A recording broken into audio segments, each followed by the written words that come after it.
아멘. 네. 제가 오늘 좀 목이 안 좋아요. 왜 이렇게 안 낫죠? 네. 기도해 주시고 다음 주에 꼭 나와서 오겠습니다. 이해해 주시고 괜찮으시죠? 안 괜찮으면 어떻게 할 거예요? 네, 좀 이해해 주세요. 우리 함께 같이 한번 오늘 제목 한번 읽어보고 같이 말씀 듣도록 하겠습니다. 함께 해보겠습니다. 시작. 죽으면 산다. 아멘. 죽기는 틀렸어요. 다시 한번 하겠습니다. 시작. 죽으면 산다. 아멘. 이게 기독교의 사실 정말 기본적이고도 아주 중요한 역설적인 원리죠. 오늘 우리 담임 목사님께서도 우연히 새벽에 역설에 대해서 말씀하셨는데 이게 중요한 신앙의 원리죠. 조금 이따 더 자세히 얘기를 하기로 하고 이 의미를 제대로 알아들으셨으면 제가 설교를 할 필요가 없어요. 사실은 다 알아들으셨어요? 다 듣고 싶구나. 감사합니다. 우리 이복순 집사님 플러스 100점. 네. 사진을 한번 볼까요? 이 아주 유명한 사람인데 사진 네. 아시죠? 네, 고승독 변호사예요. 그 다음 이따 좀 이따 국회의원도 하셨고 이제 변호사로 잘 유명한 사람인데 인상이 이제 좋기도 하고 또 엄청난 이력이 있죠. 3대 고시, 우리나라의 3대 고시, 외무고시, 사법고시, 행정고시를 세 개 다 패스했어요. 한 개도 하기 힘든데 우리는 공인 중개사 자격증도 따기 힘든데 이게 고시 3대 고시를 다 패스했으니까 얼마나 똑똑한 사람이에요. 근데 똑똑하기도 하지만 사실 이제 텔레비전에서 나오는 변호사로서의 이미지가 너무 좋았죠. 그래서 국회의원도 하고. 근데 이제 문제가 2014년에 교육감 후보로 나왔죠. 인지도가 있으니까 압도적인 1위를 달리고 있었어요. 그런데 어느 날 페이스북에 딸이 글을 남겨요. 우리 아버지는 단 한 번도 나를 돌봐주지 않았다. 그래서 교육감으로서 자격이 없다. 이제 결국은 이제 전말은 어떻게 될지 모르지만 그 속사정은 우리가 모르지만 그냥 이제 나온 이걸로만 갖고 봤을 때 이제 굉장히 안타까운 모습이죠. 그러니까 유세장에서 막 울부짖으면서 딸아 미안하다 이렇게 했는데 이게 이제 대중들에겐 통하지 않았죠. 그리고 이 짤이 그때 되게 많이 이제 유행을 했어요. 막 누구야 미안하다, 집사님 미안합니다, 이런 것들이 되게 유행을 했었어요. 이걸 보면서 뭐 정치적으로 이런 걸 다 떠나서 그래서 저는 정치 얘기를 하는 걸 별로 안 좋아하고 떠나서 그냥 이 사람의 삶을 봤을 때 전형적으로 제가 보기에 이제 언론에 보도된 내용만 가지고 봤을 때 이 사람의 삶을 제가 잘 모르지만 공부만 잘했던 사람이 아니었나 이런 생각이 들어요. 그러니까 우리나라에서 이렇게 그 유명한 고시들을 다 패스했지만 결국은 이제 제일 중요한 자식을 이렇게 하지 못해서 이제 27살이었던 것 같은데 그때 당시에 딸이 결국은 이제 낙마를 했죠. 그래서 이제 그때 다른 교육감이 됐었습니다. 이제 우리가 이걸 보면서 고민을 이제 말씀을 통해서 우리가 고민해 봤으면 좋겠어요. 우리 아이들이 어떤 아이들로 자랐으면 좋을까? 그리고 내가 우리 아이들을 어떻게 키울까? 또 우리 교사로서 우리 아이들에게 어떻게 할까? 이제 아이들은 내가 어떤 사람이 될까? 이 고민을 함께 말씀을 통해서 생각해보고 또 결단하는 귀한 시간이 되기를 주님의 이름으로 축복합니다. 근데 오늘 사실 제가 이제 개관 설교를 하고 있는데 마태복음을 지난번에 하고 마가복음을 했어요. 마가복음 할 차례예요. 이제 마가복음은 우리가 이제 들어보실 수도 있는데 복음서 중에서 가장 먼저 쓰여진 걸로 알려져 있어요. 대부분의 이제 정설로 받아들여지고요. 이제 마태복음과 누가복음의 원 자료가 되었다. 이런 이제 가장 짧기도 하고 또 여러 가지 이제 주장을 통해서 그렇게 보여줘. 그래서 원복음이라고도 불려요. 학자들의 주장이긴 하지만 어쨌든 그게 어찌 되었든 성령의 감동에 의해서 쓰여진 거기 때문에 우리가 받아들이면 되겠죠. 이제 이렇게 여러 가지로 살펴볼 점이 많겠지만 마가복음은 이제 성경 공부 시간이 아니니까 다 살펴보지는 못하고 마가복음에서 그러면 진짜 핵심적으로 말하고자 했던 것은 무엇일까? 이 점을 중심으로 한번 생각해 보도록 하겠습니다. 지난번에 마태복음에 대해서 잠깐 간략하게 언급을 다시 한번 해보자면 마태복음은 유대인을 위한 복음서였어요. 뭐 구약 성취 인용문이라든가 그리고 족보 이러한 것들이 유대인들에게 친숙한 것들을 사용해서 결국은 예수님이 어떤 분이고 예수님이 이 땅에 오셔서 무엇을 하셨고, 그리고 중요한 것은 예수님이 이런 분인데 그 다음에 누구예요? 내가 어떻게 살아야 될 것인가에 대한 이야기를 하는 것이, 이게 복음서가 전달하려고 하는 핵심 내용이에요. 이게 이제 지난번에 제가 설교도 한번 했기 때문에 여러분들이 여러 번 들어서 잘 알고 있겠지만 그래도 한 번만 정리를 하고 넘어가 보겠습니다. 마가복음 1장 1절로 한번 가보시죠. 이제 복음서 중에 가장 먼저 쓰여진 것으로 보이죠. 1장 1절이. 같이 읽겠습니다. 시작. 하나님의 아들 예수 그리스도의 복음의 시작이라. 아멘. 이 마가복음 1장 1절은 복음서가 이제 전하려는 핵심이자 공통된 이야기를 하고 있어요. 이제 마태, 마가, 누가, 요한에서 똑같이 이 복음서들은 지금 이걸 전하려고 한다. 첫 번째는 이제 예수님이 어떤 분이었나. 예수님을 두 가지로 얘기해요. 하나님의 아들, 그리고 예수 그리스도, 이렇게 하죠. 예수님 어떤 일을 하셨는가. 복음의 시작, 복음을 전하신 거죠. 그러니까 예수님의 사역, 인격, 예수님 어떤 분인가? 예수님의 인격과 예수님이 하신 일, 예수님의 사역에 대해서 얘기를 하는데, 예수님이 어떤 분이셨어요? 하나님의 아들이었어요. 이 하나님의 아들이란 칭호는 전에도 말씀드렸듯이 왕, 신의 아들, 그래서 이 땅을 왕을 대신해서, 신을 대신해서 다스리는 신의 대리자, 그래서 신의 아들이기 때문에 결국 신이 가지는 모든 고난을 다 가지는 신적인 존재를 의미해요. 그래서 황제를 숭배하는 신전을 만들고 숭배 사상을 이렇게 널리 퍼뜨렸던 것을 우리가 볼 수 있었죠. 근데 황제들은 다 죽었잖아요, 그렇죠? 그러니까 이건 사실은 인간인데 신격화한 거죠. 원래 신이 아닌데 신처럼 만든 걸 신격화라고, 신격화시키고, 그다음에 이제 그 칭호를 받을 수 있는 사람이 로마의 황제였는데, 그게 아니라 진짜 하나님의 아들은 누구시다? 예수 그리스도시다. 예수님이라. 예수 그리스도라는 의미에는 인간인 예수님의 이름, 예수라는 이름과 그리스도, 직분으로서 이름이 나오죠. 예수님의 직함이 뭐예요? 그리스도인데 히브리어로 하면 이게 메시아잖아요. 기름 부음 받은 자. 결국 뭐예요? 우리를 구원하시게 오신 분이잖아요. 그러니까 예수님은 어떤 분이냐? 참 하나님으로서 이 땅에 왕으로 오신 분, 참 인간으로서 우리를 구원하러 오신 분, 이게 예수님의 인격이죠. 그 다음에 예수님의 사역은 뭐예요? 그 예수님의 복음, 하나님의 복음을 이 땅에 전하는 거예요. 나를 믿고 하나님을 믿어야 구원받을 수 있다. 이게 복음이죠. 그리고 예수님 자체가 복음이었죠. 그것을 전하는 것이 예수님의 사명이었고 하신 일이라는 거죠. 그리고 마태복음에서는 이렇게 얘기를 하죠. 우리 마태복음 4장 23절 잘 아는 본문이에요. 한번 찾아볼까요? 마태복음 4장 23절.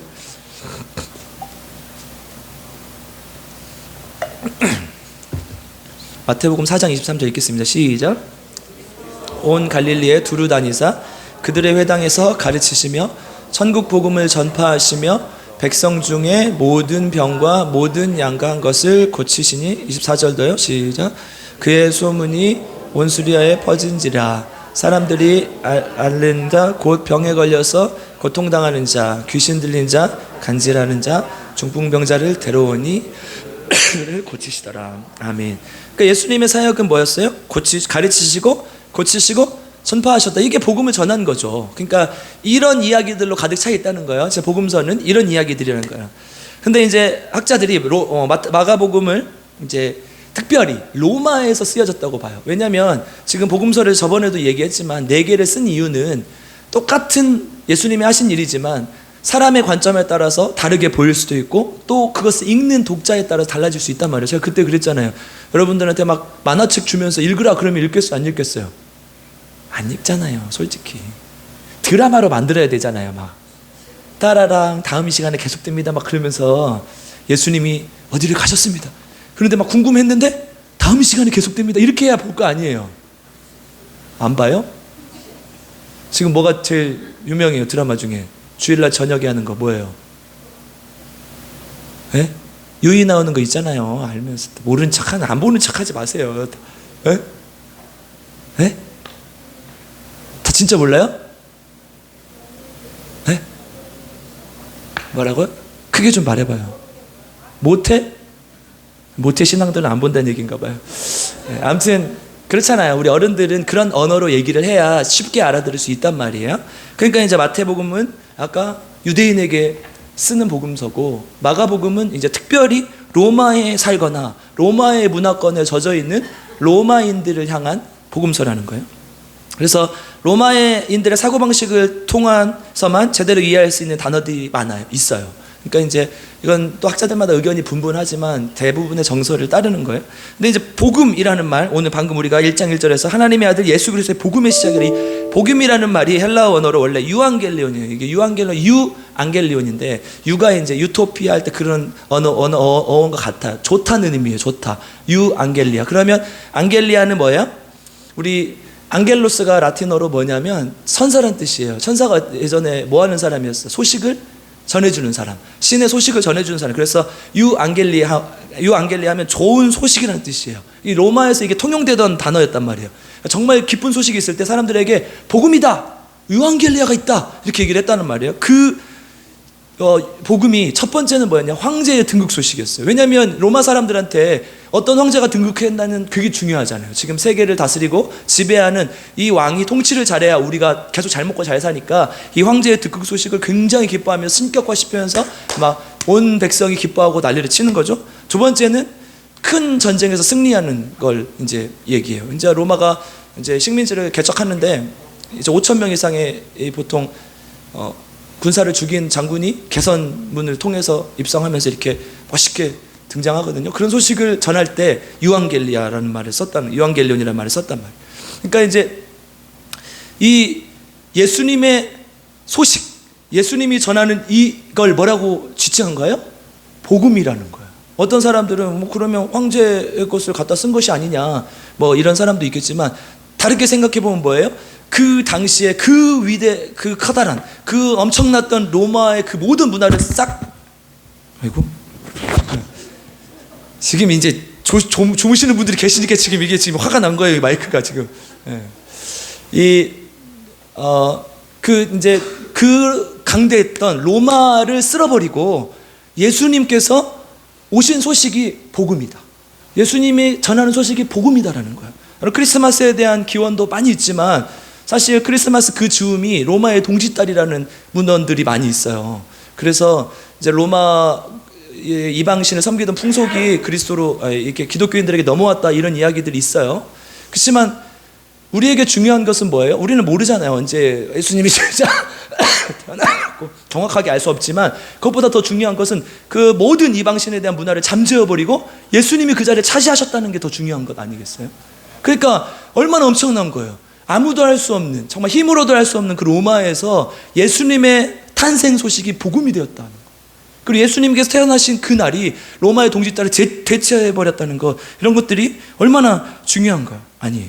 그러니까 이 땅에 오신 사건은 엄청난 소식이에요. 황제의 등극 소식보다 훨씬 더 중요한 사건. 로마 황제는 사람일 뿐이다. 하나님의 아들이 아니다. 예수님이 진정한 왕이시고 하나님의 아들이시다. 아멘. 그래서 이게 계속 이어져요. 로마서, 지금 마가복음 1장 1절에서 이렇게 얘기하고 있지만 마가복음 8장 29절로도 이렇게 넘어가요. 우리 한번 같이 읽어보겠습니다. 마가복음 8장 29절로 가보겠습니다.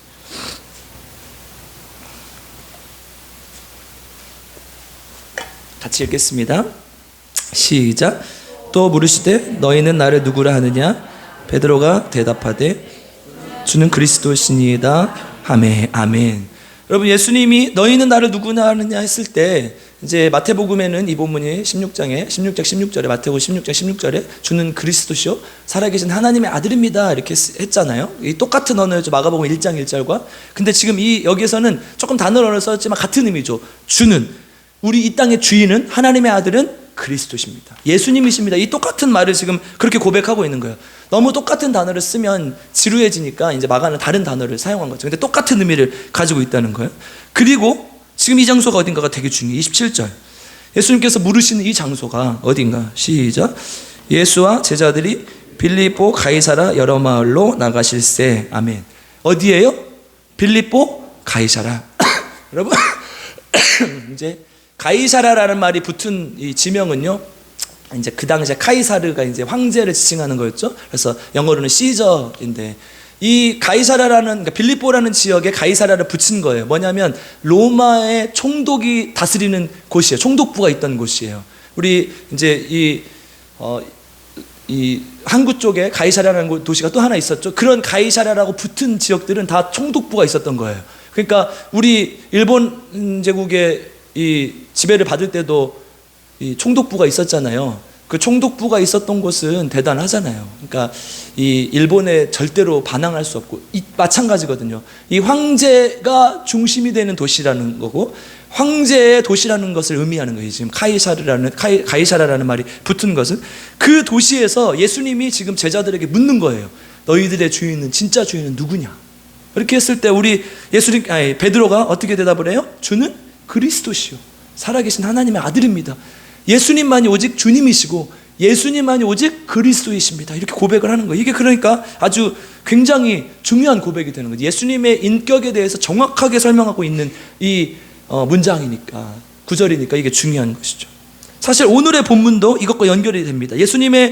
그런 예수님을 따라다니던 제자들의 입장에서 어떤 사람이 되고 싶을까요? 예수님이 왕이 되셨어요. 로마보다 더 훌륭한, 로마를 쓸어버리는 굉장히 강력한 군주가 되셨을 때 내가 뭘 하고 싶어요?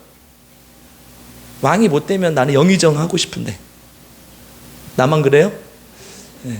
그러니까 하나는 세베대의 아들 야고보와 요한이 형제죠. 야고보, 요한이 뭐래? 하나는 예수님의 우편에, 하나는 좌편에 앉혀주십시오. 그러니까 우리나라의 벼슬로 하면 좌의정, 우의정 혹은 뭐 영의정, 좌의정 시켜주십시오, 지금 이거잖아요. 그죠? 그러니까 이게 이 제자들의 입장에서 당연한 반응이죠. 오늘 본문 한번 10장 37절로 가보겠습니다.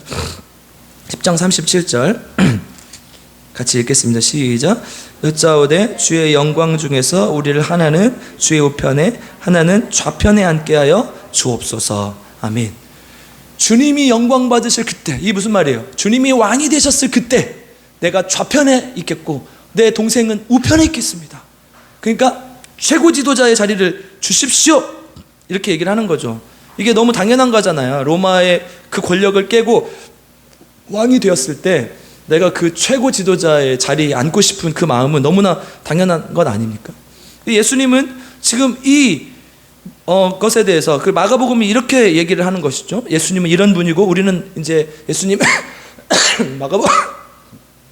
이런 분이시다, 좀 주는 그리스도시요, 살아계신 하나님의 아들이다, 이렇게 얘기해놓고 너는 오른편에 앉아서 이게 되고 우편에 앉아서, 왼편에 앉아서 이게 되라, 이렇게 말씀하시지 않으세요. 뭐가 되라고 얘기하는 거예요? 16장 20절로 가보겠습니다. 이제 마가복음의 마지막 절이에요. 이게 제일 중요해요. 우리 지난번에도 마태복음의 거의 마지막 절을 함께 봤었는데 16장 19절 20절 한번 읽어보겠습니다. 같이 읽겠습니다. 시작.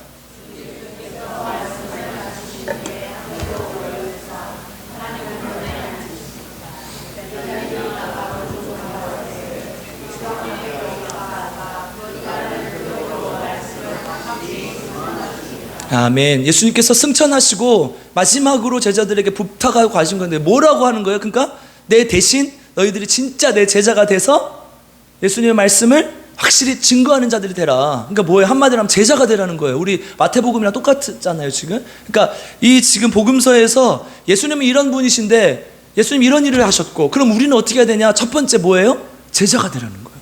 여러분, 우리 설교를 했으니까 이거는 뭐 좀 생략하겠지만 복음서에 보면 이 제자도에 대한 가르침이 굉장히 많이 나오죠.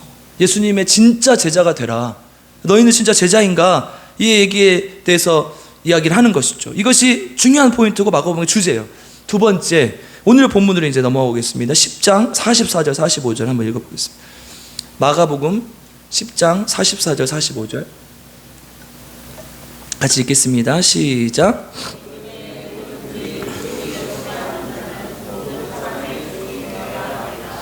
인자가 온 것은 섬김을 받으려 함이 아니라 도리어 섬기려 하고 자기 목숨을 많은 사람의 대속물로 주려 함이니라. 아멘. 자, 우리 이제 졸릴 때가 됐으니까 옆 사람이랑 한번 얘기해 봅시다. 고백을 해봅시다. 종이 됩시다.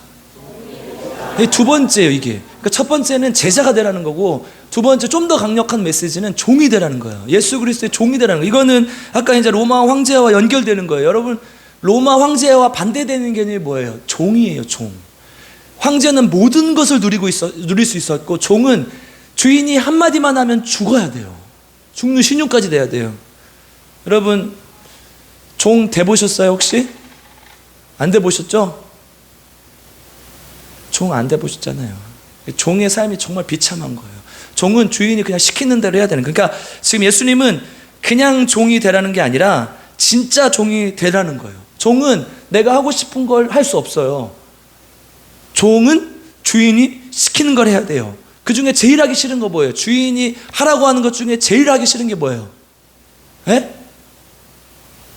청소하는 거야? 화장실 청소? 제일 하기 싫은 게 죽는 거 아니에요. 그렇잖아요. 너 내 대신 죽어라. 이거 누가 할 수 있어요? 못 하잖아요. 그러니까 지금 예수님은 지금 우리 44절 45절 읽었지만 너희는 섬기는 자가 되고 종이 되어야 되는데 예수님 어떻게 오셨다니까? 자기 목숨을 많은 사람의 대속물로 주러 왔다. 그러니까 다시 얘기하면 뭐예요? 너희들도 죽어라. 너희들도 죽어라. 이거예요. 종이 되는데 그냥 종이 아니라 죽으라는 거예요. 여러분 죽을 수 있으세요? 이게 쉽지 않아요. 그렇죠? 근데요 우리는 계속 죽는다고 얘기를 해요. 38절 한번 읽어보겠습니다. 38절 같이 읽겠습니다. 시작. 예수께로 이르시되 너희는 너희가 구하는 것을 알지 못하는도다. 내가 마시는 잔을 너희가 마실 수 있으며 내가 받는 침례를 너희가 받을 수 있느냐. 아멘. 예수님의 마시는 잔을 받을 수 있냐 이렇게 물어보죠. 예수님 받는 잔이 뭐예요? 14장으로 넘어가 보겠습니다. 14장 23절 24절 마가복음 14장 23절 24절 같이 읽겠습니다. 시작.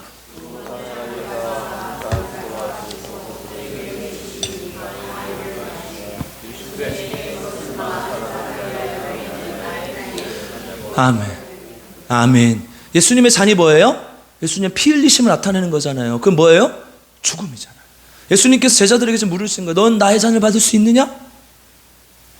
예수님께서 내가 지금 지어야 될 것은, 내가 궁극적으로 해야 될 것은 잔을 받는 것인데 그것은 곧 예수 그리스도의 피를 흘리는 것이다. 그리고 너는 그 잔을 받을 수 있느냐? 그 잔의 궁극적인 목표는 또 뭐예요? 결국 십자가잖아요. 십자가. 14장 27절 한번 읽어보겠습니다. 14장 27절 14장 27절 같이 읽겠습니다. 시작.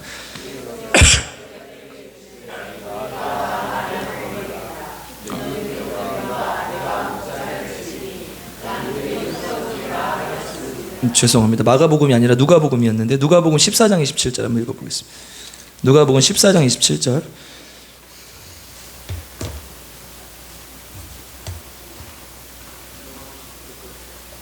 같이 읽겠습니다. 시작. 누구든지 자기 십자가를 지고 나를 따르지 능히 내 제자가 되지 못하리라. 아멘.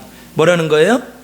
이 결국 십자가는 제자도와 연결이 되잖아요. 그죠? 이 죽는다는 것, 십자가를 지고 예수님을 따라 죽는다는 것은 결국 제자가 되는 길이라는 거예요. 다 연결되어 있다는 거예요. 예수님 침례도 마찬가지잖아요. 여러분 예수님의 잔과 침례를 받으라고 했는데 이 잔은 십자가를 받고 죽는 것이었어요. 침례는 뭐예요? 침례. 침례는 물에다 담갔다 빼는 게 침례예요? 그럼 뭐예요?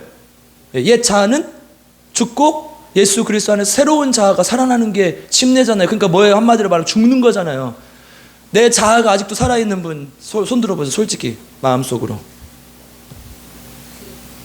내 자아가 아직 살아있다. 그러면 침례 다시 받으셔야 돼요. 그런 말이잖아요. 침례 네가 내를 대신해 침례 받을 수 있느냐. 지금 이 얘기는 죽으라는 얘기인데 우리는 아직도 계속해서 우리 스스로를 드러내고 우리의 자아를 죽이지 못하고 살아가고 있다는 거예요. 여러분 마가복음의 구조도 다 이렇게 돼 있어요. 이제 마가복음 1장 아까 1절에서 13절까지 예수 그리스도의 복음에 대해서 얘기를 하고요. 그 다음에 14절부터 8장까지 우리가 방금 읽었던 이 예수님의 질문에 대한 제자들의 고백 8장 26절까지 예수님의 공생애를 기록해요. 어디서의 삶이에요? 갈릴리에서의 사역이에요. 그러니까 장소도 마찬가지죠. 예수님의 이 갈릴리에서 사역을 쭉 기록해요. 원래 예수님은 어떻게 했어요? 갈릴리에서 계속 사역하신 게 아니죠. 3년의 공생애를 하셨으니까 갈릴리에 있다가 어디로 가셨어요? 예루살렘. 왜냐하면 적어도 유대인들은 경건한 유대인들 1년에 한 번은 성전에 가서 예배를 드려야 될 거 아니에요. 그러니까 요한복음은 그런 관점으로 써 있다니까요. 그래서 지난번에 제가 마태복음 할 때 말씀드렸잖아요. 요한복음은 그 앞에 있는 공간복음과 다르다. 앞에는 장소의 이동에 따라 예수님이 하신 일, 인간으로서 하신 일들에 대해서 얘기하지만 장소를 예루살렘에서 갈릴리로 왔다 갔다 하면서 예수님의 신적 모습에 대해서 얘기를 한다. 이게 공간복음과의 차이점이라고 말씀드립니다. 그러니까 지금 갈릴리에서 계속 사역을 하신다는 모습으로 표현하는 이유는 뭐예요? 예수님의 사역이 어디를 향해 있다는 거예요? 예루살렘으로 향해 있다는 거예요. 지금 갈릴리에서 하시고 그 다음에 갈릴리에서 예루살렘으로 가시는 길, 이제 우리가 그거를 상경기, 이제 서울에 올라간다는 의미로 상경기라고 표현하는데, 상경기의 일들을 쭉 얘기하시고 9장에서 이제 16장 이 베드로의 고백 이후에 예루살렘으로 가신 10장 이후에 예루살렘에 가셔서 어떻게 해요? 이제 그 십자가를 지는 거예요. 그러니까 예수님의 지금 사역이 쭉 어디를 향해 있어요? 십자가, 예루살렘을 향해 있는 거예요. 이게 이 마가복음 자체 구조 자체가 지금 예수님이 뭘 우리에게 말씀하시는 것인지를 우리에게 보여준다는 거예요. 너희들은 제자가 아니라, 그냥 제자가 아니라 종이 되어라. 종은 어떤다? 죽어야 된다. 이걸 얘기하는 것이죠. 예수님께서 이 땅에 왜 오셨냐? 왜 오셨어요? 그러니까 지금 이 예수님의 삶을 보아도 그렇잖아요. 계속해서 이 예수님의 사역을 이어가시지만 결국은 죽음과 부활에 초점이 맞춰지는 방향으로 간단 말이에요. 그러니까 예수님은 이 땅에 오신 이유가 뭐예요? 죽기 위해서 오신 거예요. 그리고 다시 살기 위해서 오신 거예요. 이게 침례의 정확한 의미 아니에요? 우리가 예수님을 믿지 않았을 때 죽었던 우리가 예수를 믿고 다시 사는, 그래서 생명을 다시 얻는 이 삶이 예수님께서 우리에게 보여주시고자 했던 거라는 거죠. 십자가는 사실은 아주 중요한 기독교의 역설의 원리가 담겨 있고, 사실 이 반대로 얘기한다는 이 의미는 이 효과를 극대화시키는 거라는 거예요. 마치 십자가를 지는 것이 어려운 것처럼 보이지만 사실 그것보다 더 간단하고, 그것으로 인해서 우리가 살 수 있다. 십자가를 지는 것은 죽는 것처럼 보이지만 사실 그것으로 인해서 살 수 있다. 지금 이야기를 한다는 거예요. 여러분, 우리가 여기 십자가 있고 밖에 나가면 대한민국보다 단위 면적당 십자가 많은 나라는 이 땅에 존재하지 않죠. 그게 기네스북에 올랐잖아요. 단위 면적당 십자가 가장 많은 나라가 우리나라예요. 그 수많은 십자가를 보면서 우리는 뭐냐, 교회가 있다 이렇게 생각한단 말이에요. 이것도 역설이에요. 우리는 왜 진짜 십자가를 지는 역설의 삶을 살아야 되는데 오히려 십자가를 보면서 아무 느낌도 없는 그런 삶을 살고 있냐는 거예요. 십자가를 보면 뭐를 생각해야 돼요? 나도 죽어야 된다. 죽어야 되는데 내가 그렇게 죽지를 못하는 거예요. 그러니까 내가 하고 싶은 대로 하는 거예요. 여러분, 목회를 하면서 또 상담을 하면서 제일 고민이 되는 지점이 바로 이제 인간은 왜 이렇게 변화가 안 될까? 근데 너무 쉬워요. 사실은 어떻게 하면 돼요? 죽으면 된다니까. 죽으면. 자, 같이 이제 죽기 일부 직전으로 들어가시는 분들이 계시니까, 자, 같이 고백해 보겠습니다. 죽으면 된다. 진짜 된다니까. 죽으면 된다는 거예요. 인간이 동물과 다른 세 가지는 지정의가 있다는 거 아닙니까? 지식, 하나님을 아는 것, 하나님을 느끼는 것, 하나님을 의지적으로 따라가는 것, 이 세 가지가 있는 거예요. 그런데 하나님을 아는데 어떻게 알아요? 내가 알고 싶은 대로, 내가 믿고 싶은 대로 알고 있는 거예요. 하나님을 느끼는데 내가 느끼는 감정이 전부라고 생각하고 다른 사람들 말 듣지도 않고 목사님 말 듣지도 않고 내가 느끼는 하나님이 전부인 거예요. 그리고 의지적으로 전혀 노력하지 않으면서 삶으로 돌아가면 똑같은데 하나님 왜 내 삶을 이렇습니까? 이렇게 하는 거예요. 우리는 하나님께서 지정의를 주시고 십자가를 지면서 나를 따르라고 했는데 그 삶을 살고 있지 않으니까 변화가 안 된다는 거예요. 내가 먼저 알고 있는 것을 깨트려야 돼요. 여러분들이 알고 있는 지식, 내가 알고 있는 지식이 얼마나 되겠어요? 이 수천 년의 역사 속에서 수많은 책들과 수많은 기록들이 있는데 그 안에서 내가 알아봤자 진짜 산 하나 삽 한 번 판 것 외에 더 뭐가 있냐고요. 그런데 우리는 다 알고 있는 것처럼 다른 사람의 말을 전혀 듣지 않아요. 설교도 마찬가지예요. 설교들을 듣고도 왜 변화되지 않느냐. 설교를 하는 이유는 변화를 위해서 하는 거 아니에요? 삶이 지금까지 이랬는데 앞으로 이렇게 살지 말아야겠다, 이러기 위해서 설교를 하는 건데 왜 내 삶이 변화되지 않느냐. 저도 마찬가지죠. 여러분들에게 제가 항상 얘기하지만 제가 여러분들의 설교를 하는 게 아니라 사실은 저한테 하는 말이에요. 내가 하나님 앞에서 변화돼야 하나님께서 우리 성도들을 변화시켜 주시겠지. 심리적으로 이게 죽는 거죠. 나를 변화시키는. 그러니까 우리가 변화가 안 되고 힘든 거예요. 예를 들어 보면요, 이게 있어요. 이제 리온 페스팅어라는 교수가 있었어요. 미국에 이제 실험을 했어요. 미국에 1950년대 미국에 아주 유명한 사이비 집단이 있었는데, 페스팅어와 이제 그 동료들이 사이비 집단에 신도인 척하면서 잠입해서 신도들을 관찰했어요. 그래서 며칠 후에 종말이 올 것이다, 이런. 그래서 이제 재산을 다 팔고 해가지고 그래서 이제 미국이 막 대서특필하고 난리가 났어요. 우리도 그런 일이 있었죠. 담임선교회 그런 일이 있었죠. 근데 이제 그들이 이제 그 안에서 보면서 이거 진짜 무섭다, 이제 이런 걸 느꼈는데, 그들은 이제 오늘 종말이 안 올 것을 확신했기 때문에 예수님 그렇게 말한 적이 없잖아요. 근데 이 사람들이 종말이 안 왔을 때 이제 이 교주가 잘못됐다는 것을 알겠구나 이렇게 생각을 했다는 거예요. 그런데 교주가 잘못됐다고 생각하지 않고 어떻게 생각하냐? 우리가 열심히 기도해서 하나님 뜻을 바꾸셨다 이렇게 생각을 해요. 왜 그런 줄 아세요? 내가 틀렸다는 것을 마주했을 때 그것을 인정하고 싶지 않은 거예요. 그러니까 자꾸 어떻게 해요? 합리화시키는 거예요. 그러니까 이걸 인지부조화라고 그러는데 내가 알고 있는 게 잘못됐다는 거죠. 그러니까 내가 합리화시키고 또 어떻게 해요? 우리 요즘 아이들이, 우리 청년들이 많이 쓰는 말이 정신승리하는 거예요. 나는 잘못된 게 없어.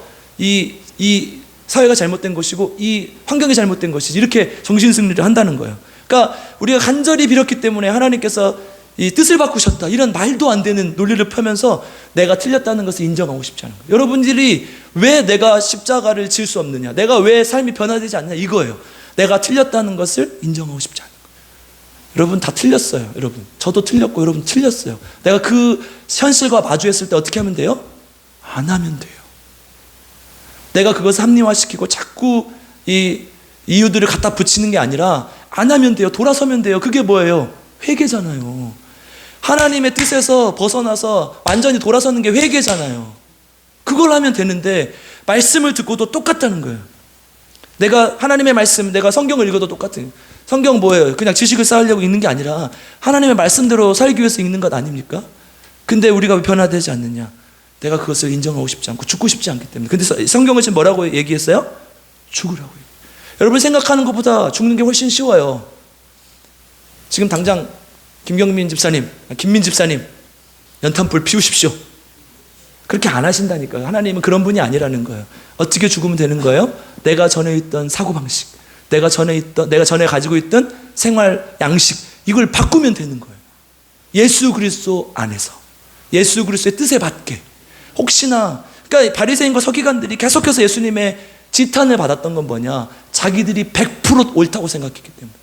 예수님이 아무리 말해봤자 소용이 없는 거예요. 여러분 100% 옳은 사람이 있어요? 저도 없다니까요. 제가 남원에 오면서 완전히 삶이 바뀌었어요. 사역도 사실은 이제 저는 이제 교육전도서를 시작했는데 이제 보통 이렇게 우리는 교회 규모가 작으니까 전도사도 없고 막 하니까 막 뭐 주일학교도 하고 막 같이 축구도 하고 막 이러잖아요. 근데 이제 사실은 도시는 좀 솔직히 말하면 편해요. 이런 말씀 드리기 좀 그렇지만 편해요. 근데 여기 와서 삶이 완전히 달라진단 말이에요. 그것을 제가 모르고 왔겠어요? 감수하면서 오는 것이죠. 여러분들 만약에요, 제가 이제 우리 박원하 목사님도 이제 그렇지만 우리가 목회를 할 때 여러분들의 삶이 전혀 달라지지 않고 똑같잖아요. 그러면은 안 되는 거예요. 어떻게 해야 돼요? 내가 혹시나 내 삶 속에 문제가 있었으면 하나님 앞에 다시 그러니까 목사님 잘못 가르쳤다는 게 아니라 목사님의 모습들이 있고 또 제가 추구하는 하나님 앞에 받은 사명들이 있잖아요. 그러면 그거에 맞게 함께 비전을 맞추며 공유하면서 가야지. 난 내가 맞아. 그러면 이제 문제가 생기는 거예요. 그러니까 내가 생각했을 때 이건 하나님의 뜻에 합당하지 않아. 이런 게 발견되면 어떻게 하면 되는 거예요? 바꾸면 된다니까요. 너무 쉽잖아요. 이게 죽는 거라는 거예요. 여러분 예수님께서 우리에게 말씀하신다는데 죽어야 된다. 교회가 새로워지려면요 죽어야 돼요. 제가 보니까 제가 지금까지 봤던 교회 중에 가장 아름다운 교회 중에 하나가 그때 당시에요. 그 다음엔 또 다시 바뀌기도 했지만 남양주에 있을 때 제가 교육전사로 처음에 갔는데 오후 예배 도시교회는 거의 참석을 안 해요. 예를 들어서 제가 그 당시에 이제 출석이 한 500명 정도, 450에서 500명 정도 나왔는데 그 정도 되면요 오후 예배는 보통 100명이 안 참석해요. 근데 이 교회는 150명이 드리는 거예요. 근데 절반이 남자예요. 내가 너무 깜짝 놀랐어요. 어떻게 이럴 수가 있지? 근데 그 사람들이 뭘 하냐면요 설거지를 해요. 그리고 예배를 드려요. 그리고 축구를 하러 가요. 아마 축구는 이제 안 할 수도 있겠지만 축구하려고 남은 건가? 그건 아닌데. 그러니까 남자들이 변하면요 교회가 바뀌어요. 여러분 우리 교회가 만약에요 남자들이 변하잖아요. 교회가 살아나요. 아멘? 맞다니까. 여자들은 다 기본은 해요. 아니 남자들이 못한다는 얘기가 아니라 우리가 기존에 가지고 있던 틀을 깨는 게 남자들이 더 힘들어요. 왜냐하면 남자들은 생각이 더 강하기 때문에. 이걸 깨면 저도 마찬가지고 저를 포함한 우리 모두 남자들이 바뀌잖아요. 그러면 교회가 바뀌어요. 저는 그 확신해요. 하나님께서 우리가 이 하나님 앞에서 십자가를 질 때, 내가 죽을 때 바뀔 줄 믿습니다. 우리 아이들 마찬가지. 우리 아이들한테 어떻게 가르치세요? 야, 이거 하면 안 돼. 이거 하면 안 돼. 이것보다 괜찮아. 이게 더 많아요. 이거 잘못된 거거든요, 사실. 성경은요, 사실은 하지 말라는 게 더 많아요. 하라는 것보다. 다 괜찮다고 가르치니까 아이들이 그래도 되는 줄 알거든요. 근데 그러면 안 되거든요. 그러니까 우리 아이들 어떻게 가르쳐야 되냐? 이거 조금 힘들지만 그래도 이거 해보자. 이건 조금 어렵지만 그래도 우리 한번 해보자. 저희 아이가 4학년이거든요, 지금. 이제 저 아이는 알아들을 나이가 됐거든요. 이제 전에는 허용해 주는 게 더 많았지만 지금은 제가 너 하지 말라는 말이 더 많이 해요. 그렇지만 이제 그 안에서 또 이렇게 관계들이 잘 돼 있어야 그게 또 들어지겠죠. 그러니까 뭐냐, 우리 아이들에게 십자가를 치는 연습을 지금부터 시키지 않으면 우리 아이들 어떤 아이들이 되냐, 세상이랑 전혀 다르지 않은 아이들이 된다는 거예요. 그 아이들에게 어떻게 해야 돼요? 죽으면 산다는 그 역설적인 원리를, 너무 당연하고 기독교적인 그 원리를 가르쳐야 된다는 거예요. 우리 사랑하는 주일학교 아이들, 여러분들이 십자가를 치면 여러분은 삽니다. 아멘.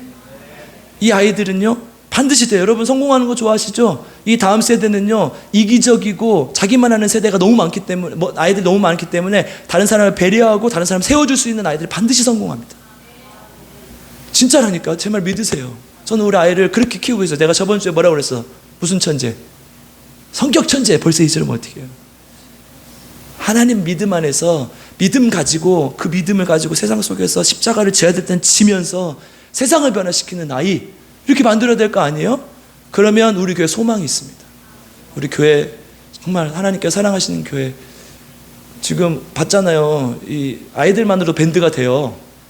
동북교회도 안 될걸요? 되나? 안 될걸요? 우리는 지금 애들이 10명밖에 안 되는데도 밴드가 된다니까요? 드럼도 아이가 치고, 신디도 아이가 치고, 이것도 아이가 치고, 다 아이가 치잖아요. 된다니까요? 그럼 우리 교회 소망이 있겠어요? 없겠어요? 어떻게 가르쳐야 돼요, 아이들을? 죽으면 산다. 그리고 우리는 어떻게 살아야 돼요? 죽어야죠. 여러분, 이제 교회에서 일을 하다 보면 어려운 일들이 많을 거예요. 뭐 청소하실 때, 식당 일 하실 때, 또 교구 일 하실 때 어려운 일들 많을 거예요. 그럴 때 어떻게 해야 되는 거예요? 자기가 기존에 가지고 있던 사고방식을 내려놓으셔야 돼요. 그대로 하시면 안 돼요. 그럼 여러 사람들 시험 들게 하시는 거예요.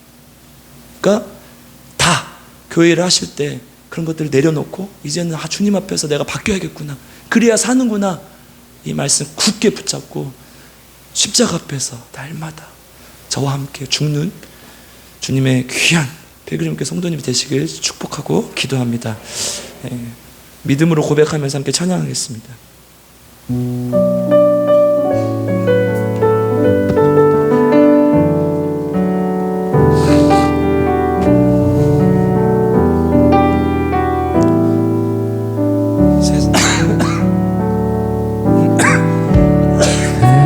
세상을 구원하기 위해 흘려야 할 피가 필요하다며 죄인을 대신하기 위해 이생의 제물 필요하시다며 내 생명 제단 위에 드리리, 주 영광 위에 사용하소서. 생명이 또 다른 생명 낳고 주님 볼 수 있다면 나의 삶과 죽음도 아낌없이 드리리. 죽어야 다시 사는 주의 말씀 믿으며 하나의 미랄 되어 썩어지니 예수님처럼 살아가게 하소서. 길 잃어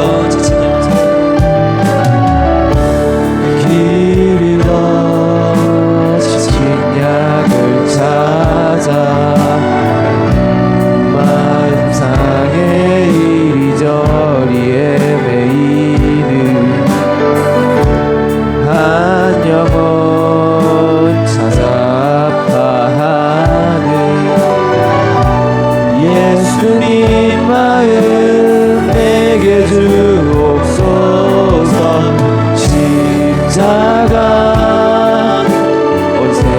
위한 그 희생 눈물로 그 길 가게 하소서.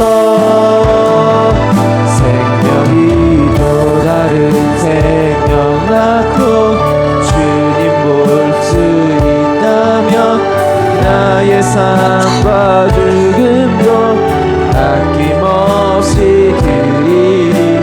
죽어야 다시 사는 주의 말씀 믿으며 하나의 미랄 되어 썩어지니 예수님처럼 살아가게 하소서. 또 다른 생명 낳고 주님 볼 수 있다면 나의 삶과 죽음도 아낌없이 드리리. 죽어야 다시 사는 주의 말씀 믿으며 하나의 미랄 되어 썩어지니 예수님처럼 살아가게 하소서. 명이 또 다른 생명 낳고 주님 볼 수 있다면 나의 삶과 죽음도 아낌없이 드리리. 죽어야 다시 사는 주의 말씀 믿으며 하나의 미랄 되어 썩어지니 예수님처럼 살아가게 하소서. 우리 같이 기도하겠습니다. 하나님, 마가복음의 말씀을 통해서 우리는 왕이 되고자 하고 왕의 주위에서 높은 벼슬을 하고자 하는 것이 인간의 마음이지만 예수님께서는 인자가 온 것은 섬김을 받으려 함이 아니라 도리어 섬기려 하고 자기의 목숨을 많은 사람의 대속물로 주려 함이라 했던 그 말씀처럼 종이 되어서 죽어야 산다, 이 말씀 우리에게 주십니다. 주님, 우리가 죽게 하여 주시옵소서. 주님의 잔을 받을 수 있게 도와주시고 십자가를 질 수 있게 도와주시고 십자가를 통해서 우리가 살아나게 하여 주시옵소서. 특별히 우리 다음 세대의 아이들이 자기만 아는 이 세상 속에서, 이기적인 이 세상 속에서 자기를 내어놓고 죽일 수 있는, 그래서 십자가를 질 수 있는 아이들 되게 하시고 그것을 통해서 예수 그리스도의 뜻을 이 세상 가운데 드러내면서 할 수 있는 귀한 아이들 될 수 있도록 도와주시옵소서. 이 아이들이 그렇게 될 때 살 줄 믿습니다. 살아나는 주일학교 되게 하시고 살아나는 교회가 되게 도와주시옵소서. 우리 함께 말씀을 놓고 우리 주일학교 아이들을 위해서 함께 기도하겠습니다. 주여 하나님 감사합니다. 하나님, 우리 아이들이 예수님을 따라가고자 합니다. 주님의 제자가 되어 살기, 주님의 종이 되어 살기 원합니다. 우리 주님의 종이 되어서 예수님께서 가셨던 그 길, 예수님 받으셨던 그 잔, 예수님 마셨던 그 침들, 예수님께서 마셨던 그 모든 것을 받게 하시고 예수님을 쫓아가는 귀한 하나님의 종들 될 수 있도록 주님 인도하시고 주시옵소서. 그래서 정말 예수 그리스도께 온전히 남겨 온전히 주님께 영광 돌리고 하나님께 나가는 귀한 주님의 자녀들 되게 하시고 예수 그리스도를 온전히 섬기는 귀한 하나님, 죽어야 사는, 죽어야 다시 사는 그 진리를, 그 역설적인 진리를 온전히 믿게 하시고 하나님, 미랄이 되어 이 땅 가운데 죽어져 가게 하시고 썩어져 가게 하여 주시고 하나님, 세상을 다 나를 사랑하라, 나를 살려라, 내가 잘났다 이렇게 살아가라고 말하고 있지만 성경은 나를 죽여야 산다, 내가 양보하고 내가 때로는 부서지고 내가 때로는 밑에 있는 삶을 살아야, 낮은 자리에 처해야 산다고 말씀하셨습니다. 우리 주일학교 아이들, 청년들이 정말 예수 그리스도로 인해서 살아나는 역사가 나타나는, 십자가를 지게 하시고 미랄이 되어 죽는 역사가 나타나게 하여 주시옵소서.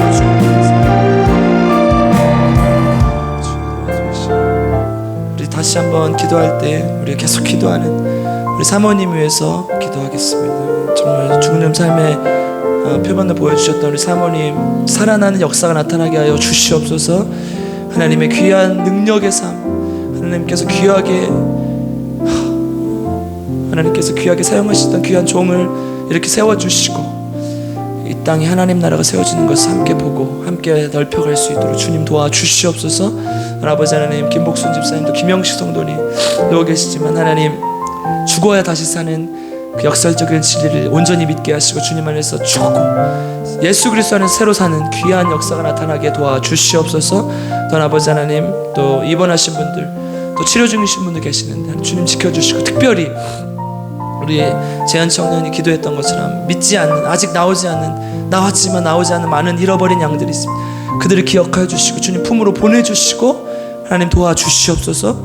우리 교회 위에서 기도할 때에 아프신 사모님과 또 아프신 분들, 또 이런 양들을 위해서 함께 기도하겠습니다. 주님 감사합니다. 하나님, 우리 하나님께 도와주시고 함께 하시겠습니다. 사랑하는 우리 사모님, 주님 다시 한번 죽어야 다시 사는 귀한 열매, 귀한 하나님 그 진리를 알게 하시고 하나님 주님 안에서 다 죽고 예수 그리스도 나아가는 귀한 역사를 나타나게 하시고 하나님께 나아가는 귀한 능력의 종 될 수 있고 주님 도와주시고 함께 해주시고 아버지 불쌍히 여겨주시고 온전히 주님의 종 될 수 있고 아버지 도와주시고 이제 다시 한번 하나님의 귀한 능력을 경험하고 나갈 수 있고 김혜수 성도님, 또 우리 김복순 집사님, 하나님 죽는 것이 아니라 예수 그리스도를 다시 살아가는 것을 고백하고 하나님 주님께 모든 생명에 주관하시는 예수 그리스도께 다 맡기게 하시고 나아갈 수 있게 하시고, 특별히 하나님 유정남 집사, 조은영 집사, 조봉남 집사님 기억하여 주시고 재발하지 않게 하시고 연락의 역사가 나타나게 하시고 아버지 우리 박기전 집사님, 또 아버지 이재근 집사님 하나님 도와주셔서 깨끗하게 해주시고 우리 이정남 집사님 권사님 남편 주님 하나님 깨끗하게 치유받고 돌아올 수 있게 하시고 또 아버지 하나님 도와주셔서 아버지 하나님 놀라운 역사가 나타나는 귀한 능력의 종들 예수 믿지 않고 나오지 않는 강선아, 우리 왕정한, 또 현상만, 또 이재근, 또 조범남 집사님 남편 하나님 모두 다 하나님 주님 품으로 인도하여 주시고 하나님 안에서 주님의 귀한 놀라운 능력을 우리 청년들도 다이민에서 또 하나님 예찬이를 다 기억하여 주시고 주님 품으로 돌아오게 해주시고 감사합니다. 주님 도와주셔서 사랑의 하나님 감사를 드립니다. 죽어야 다시 사는, 너무나 하나님께서 항상 말씀하셨던 간단한 진리, 우리가 너무나 많이 들었지만 삶 속에서, 신앙생활 속에서 지키지 못함을 고백합니다. 주님, 전에 가지고 있던 생각과 가치관, 사고방식들 죽게 하시고 하나님 안에서 회개하고 돌아오는 역사가 나타나게 하여 주시옵소서. 그럴 때 우리 교회가 살 줄 믿습니다. 그럴 때 우리 삶이 살아날 줄 믿습니다. 그럴 때 우리 아이들이 살아날 줄 믿습니다. 다음 세대를 하나님께 살려주시옵소서. 주께서 모든 걸 함께 하실 줄 믿고 거룩하신 예수님의 이름으로 기도드립니다. 아멘. 계속해서 성경 공부 있고요. 다음 주부터는 또 집회죠. 마지막 집회니까 모두 다 참석하시길 주님의 이름으로 부탁드리고, 또 지금 이제 다음 주부터는 또 대림절이라서 예수님께서 오신 이제 성탄을 준비하는 또 기간들이죠. 기도로서 또 기쁨으로서 기다리고 하나님께 나아가는 우리 필그림교 성도님들 되시길 주님의 이름으로 축복합니다. 감사원금 헌순의 한수 집사님, 최현식 성도님, 오문식 한수 집사님, 헌신예배 감사원금 김나하, 김동원, 주님 감사합니다. 오늘도 이렇게 예배 드릴 수 있게 해주셔서 감사해요. 오늘 다음 세대 헌신 예배인데 말씀 잘 듣게 해주세요. 김리아, 말씀 잘 들었어요? 네. 이준서 헌신 예배 감사원금 김아인, 예, 유예찬, 이요 이렇게 적어서 됐어요. 하나님께서 이 찬양을 받아줄 줄 믿습니다. 박나겸 신예배 감사원금, 이승원 어린이, 김루하 어린이, 유예진 다음 세대, 소이안, 강현희 집사님, 유성진 집사님, 김수현 성도 내외 감사원금, 유하리, 윤원구 유진아 성도 내외, 이정희 만수 집사님, 주님 어떤 경우에도 주님만을 믿고 나가겠습니다. 은혜 주시옵소서. 장정숙 선사님, 현다빈 집사님, 다음 세대 헌신예배 감사원금, 현다혜 집사님, 주님 은혜 감사합니다. 김경만수 집사님, 또 주님 영화롭게 하는 종되게 앞서서 박원하 목사님, 주님 주인공 되게 해주십시오. 김학섭 집사님, 주인공 되기를 원합니다. 박수 한번 쳐서 주인공 한번 만들어 드립니다. 응답되었어요. 네. 박수 받았으니까 주인공이잖아요.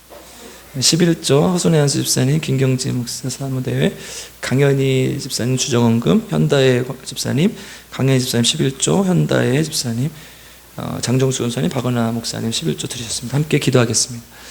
사랑과 은혜가 풍성하신 아버지 하나님 감사를 드립니다.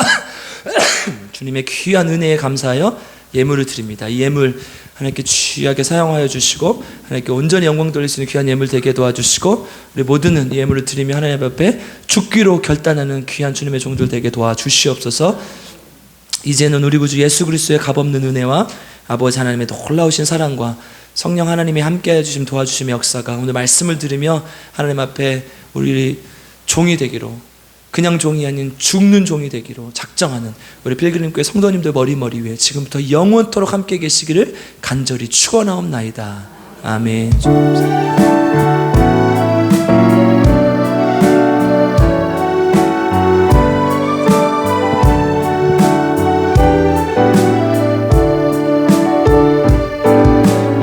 할 수 없는 길로, 내가 갈 수 없는 길로, 가장 좋은 길로 날 인도하시네. 내가 할 수 없는 일도 나의 주가 이루시네. 가장 좋은 것을 주시는 하나님, 내 생각보다 내 계획보다 더 좋은 것을 주시는 주님,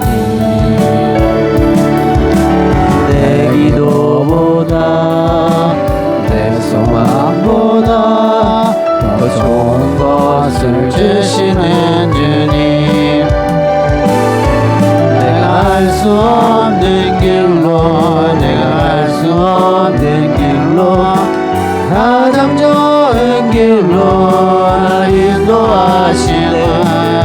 내가 할 수 없는 일로 나의 주가 이루시네.